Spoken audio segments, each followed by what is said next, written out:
رسول خدا کے پاس شخص آیا، کہتا یا رسول اللہ میں اجازت دے مجھے کہ میں موت کی تمنا کروں، مجھے اجازت دے۔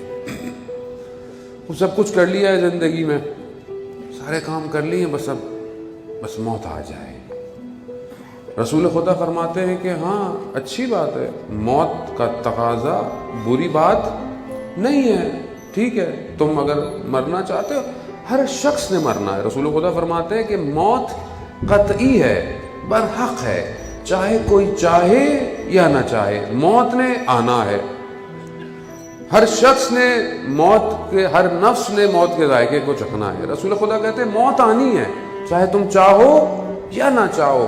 ہاں اگر تم موت کی تمنا کر رہے ہو تو پہلے کچھ ہدیے ہیں، کچھ تحفے ہیں جو اپنے موت سے پہلے بھیج دو، پھر موت کی تمنا کرو۔ رسول خدا نے 10 تحفوں کا ذکر کیا کہ موت سے پہلے یہ 10 چیزیں پہلے تم تحفہ دو 10 لوگوں کو، 10 مقامات، پھر اس کے بعد تم موت کی تمنا کرو۔ کیوں؟ کیونکہ تم جہاں جانے کی تمنا کر رہے ہو وہ جگہ آسان نہیں ہے، وہ جگہ آسان نہیں ہے۔ اگر تم نے جانے سے پہلے وہاں کا انتظام نہیں کیا تو رسوا ہو جاؤ گے۔ کیوں؟ کیونکہ 4 عالم ہے انسان کے وجود کے اندر، انسان جو زندگی ہے، اس کی جو حیات ہے، یہ 4 عالم ہے۔ پہلا عالم کہاں ہے؟ ماں کے رحم میں، یہ ایک عالم ہے جہاں وہ رشد کرتا ہے نطفے سے، اور پھر ایک جو ہے وہ انسان کی صورت میں روح کو حاصل کر کے اور اپنے سفر کو پورا کرتا ہے۔ دوسرا عالم اس کا یہ دنیا ہے جہاں ہم لوگ زندہ ہیں۔ تیسرا عالم عالم برزخ ہے کہ جو موت کے بعد سے لے کے قیامت تک کا ہے۔ اب کس کا کتنا ہے کوئی نہیں جانتا، کوئی ہزاروں سال سے، ظاہر ہے جو حضرت آدم علیہ السلام سے لوگ دنیا سے گئے وہ ابھی تک عالم برزخ میں ہیں۔ آخری جو عالم ہے وہ قیامت ہے۔ قیامت آخری مقام ہے، چاہے وہ شخص دنیا میں جیسا بھی ہو۔